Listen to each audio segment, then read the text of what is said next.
But I just wanted to come back to the panel on a couple of issues that I think are worth sort of exploring a little further, and then also on some of the issues that have been that all of you have raised. The first is, I think, it's quite clear that, and Shubir, you articulated this very well, that even if it hadn't been for Jim O'Neill, that there would have been a coming together, at least of the BRICS, if not they are in the BRICS. But it also seems quite clear that the way it has come together, that perhaps with the exception of the international financial institutions, this organization is probably going to look to set up alternatives rather than reform existing institutions. Indeed, even in the financial one, it's setting up alternatives. It's almost as if it's given up on trying to reform the existing ones. However, this does not hold true for the political dimension of it. Neither Russia nor China are trying to set up an alternative to the UN Security Council. They're not saying in some ways that, look, this is going to be like the G7. But on the other side, there is also no movement on the reform of the UN Security Council, as we've, for example, seen in the NBD, right? Or NDB, rather, the New Development Bank. And indeed, one might argue that, something like the Ezulveni resolution, which many have argued is one of the reasons which is holding back reforms of the Security Council, was actually supported by one, if not two, of the permanent members of the Security Council who are in BRICS as well.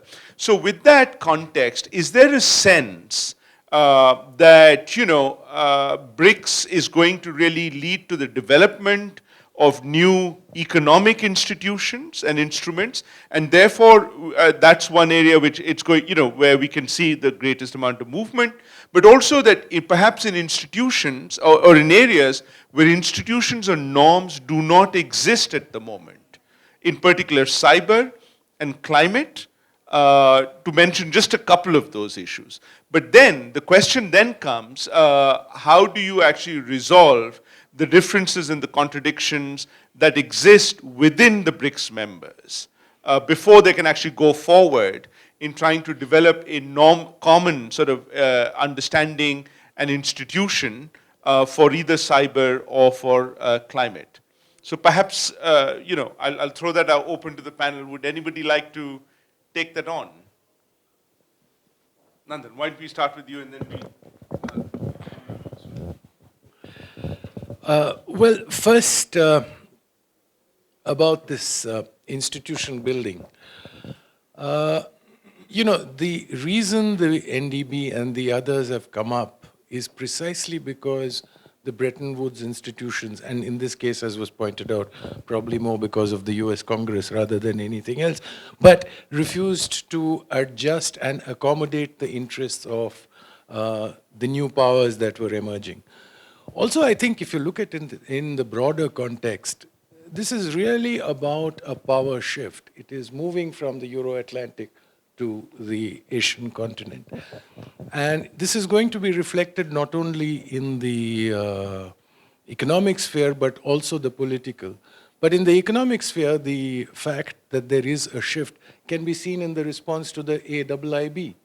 You see, despite US resistance, despite the United States asking several countries not to join, it found even the closest of allies, be it Australia, be it Britain, all of them joining the AIIB.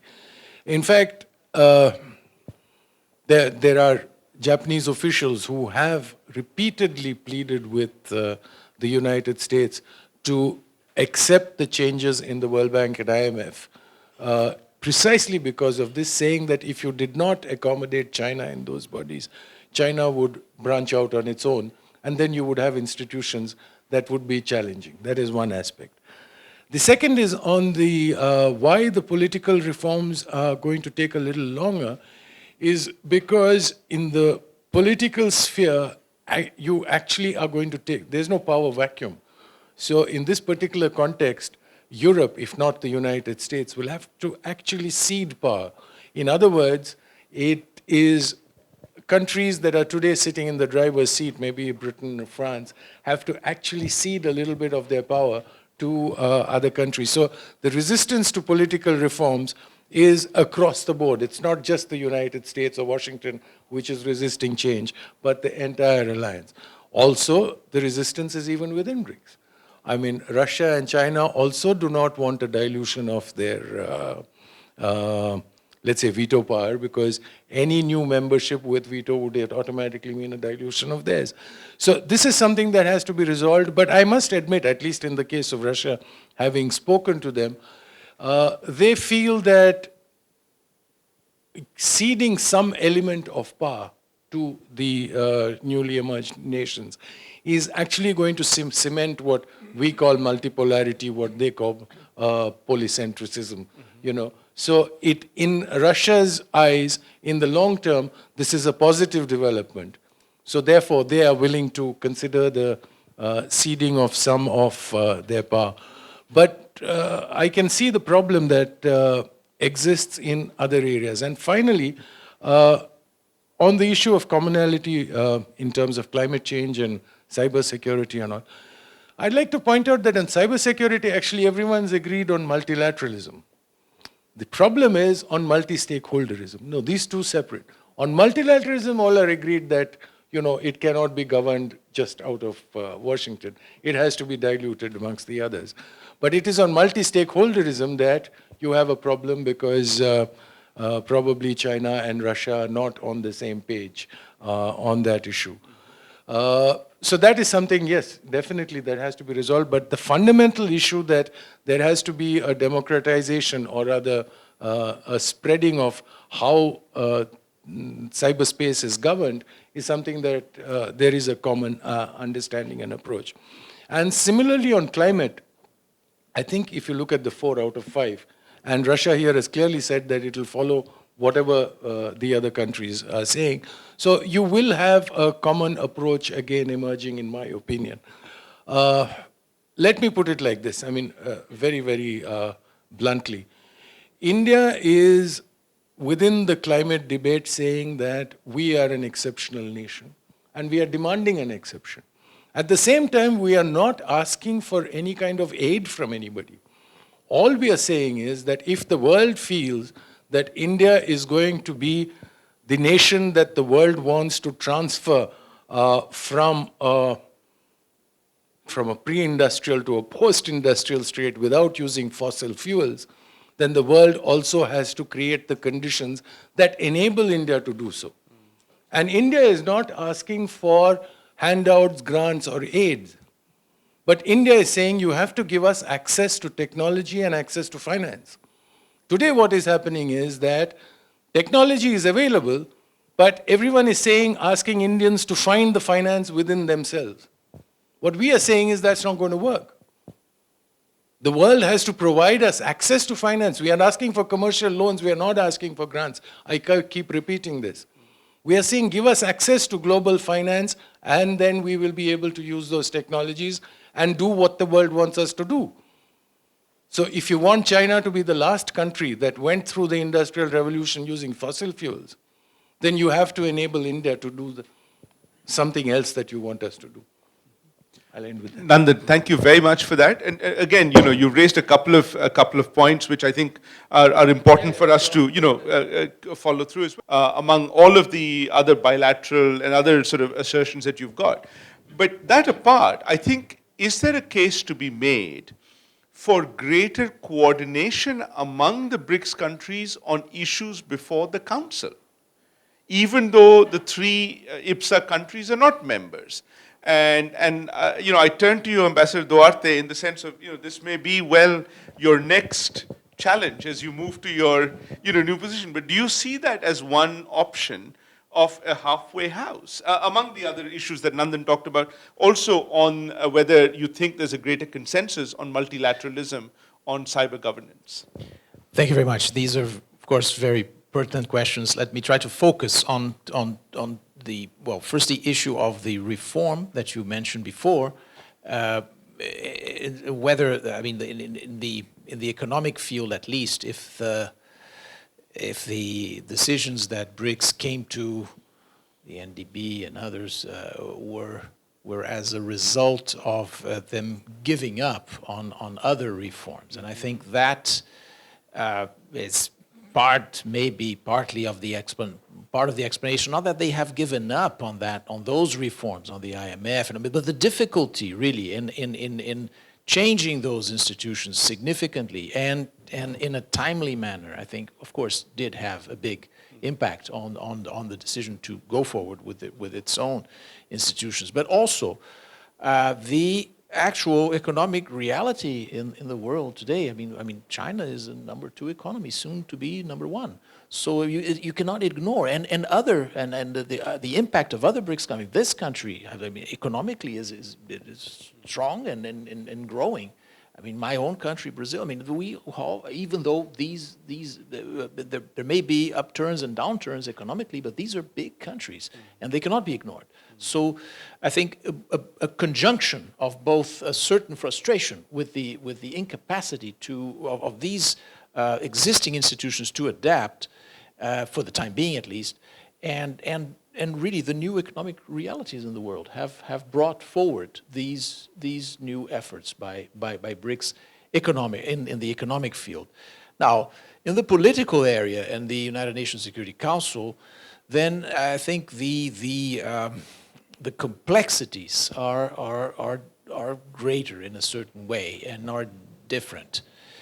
I mean, partly, of course, it is much more difficult, so to say, for countries that hold a certain position of power to let go of that, even though some of the current permanent members of the Security Council, you mentioned Russia, I think, and of course we can also see the UK and France as having a sense of the importance also of, let's say, ceding some space in order to preserve their own position of a certain preeminence. Of course, in the case of UK and France, supporting the countries that seek permanent membership, like Brazil, India, Japan, Germany, being nominally supporting those countries. Of course, they give a very strong impetus to reform, but at the same time, of course, they might get an extended period as permanent members with the right to veto, etc., with a certain status that they also seek to preserve looking beyond the current situation. And also, in the case of the Security Council negotiations, you have the complexities of the UN multilateral system itself, which brings together 189 countries with, all kinds of views and proposals and aspirations that have to be taken into account, because this is a decision that has to be made by the UN General Assembly. So to come to a 2/3 majority, putting in new permanent members with very divisive issues such as the exercise of the veto, and so it's a very complex type of negotiation that, of course, we look forward to move as much as we can and to move forward, and we will continue to do so. This is an issue that will not get out of will not sort of fall away from the international agenda. It will continue to be there, and I think because of the new international realities. But it is a more complex, and in a certain way, it is an issue that has its own complexities. Now, you also mentioned in your second remarks some more specific issues on whether BRICS could work more together politically. And, one basic view, I think, from the BRICS is precisely the emphasis on peaceful resolution of conflicts. I think that's a very basic kind of consensus. Of course, some conflicts will have their own difficulties and will not respond exclusively to that. But the efforts that we have seen, including, you mentioned before, on Syria in 2011, when by a certain conjunction of of a situation. The 5 BRICS countries were on. Of course, there are 2 permanent members, but the 3 others, Brazil, India, and South Africa, were non-permanent members at that time. In 2011, we had that coincidence, and the Syrian issue was flaring up in a very visible way. There were some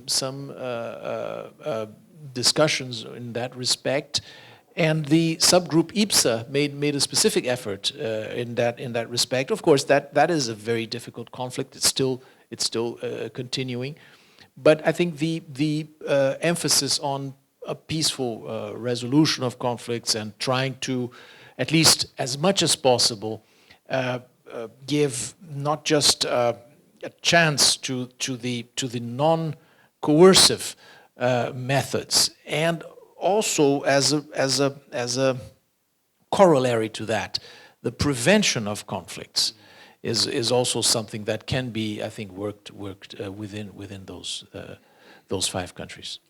Thank you. Thank you. Yeah, I think the Secretary's description of the situation, of the whole approach to multilateralism as being fluid, and Anupam's characterization of the metaphor of a spaghetti bowl is quite relevant here. I would see it in terms of, let's say, 3 tiers, where you have one tier of issues and objectives where there is broad alignment and broad sort of understanding of each other's positions and the complementarity of interests. And I think the economic dimension probably offers the best example of that. There's a tier 2, which the other 2 panelists were referring to, Security Council and so on, where these sort of current issues and legacy issues, but no clear alignment and possible conflict, which I think have to be addressed at a different level. And tier 3 is the issues that you were referring to, which is sort of emerging issues which do not yet have global institutional frameworks in place, at least not the ones that are broadly accepted. So I think practically speaking, we should be looking at leveraging as much as possible the tier 1 agenda, sort of working towards some resolution on tier 2, which may never happen. And tier 3 really play the role that you've been emphasizing, which is a collective sort of rule shaping through coordination, because we don't yet know where the conflicts are here. So I think it's important to discover complementarities and work towards it. Well, it's quite clear that the BRICS has risen to significance and prominence primarily initially on the basis of its economic strength. And subsequently, although it has developed more of a political character as well, the economics is very much going to underlie the future of this organization. And the way that it develops economically and all 5 of its members is going to be, its political role is going to be directly proportional to its economic growth. And there I think, we're in for a very interesting moment where, countries like India are now being seen as, sort of reviving the growth globally, ahead of even some of the other BRICS members. And, India's membership, its chairmanship of BRICS the next time around, I think is a very opportune moment to see how you can take the whole agenda forward from UFA, and how the economic driver is also going to then move on the political front. But with that, let me thank very much our distinguished panelists for being very candid and for being very detailed in the responses to our questions. And thank you all to all of you for your questions and for attending. And do join us for lunch. But before that, please join me in thanking our distinguished panelists. Thank you.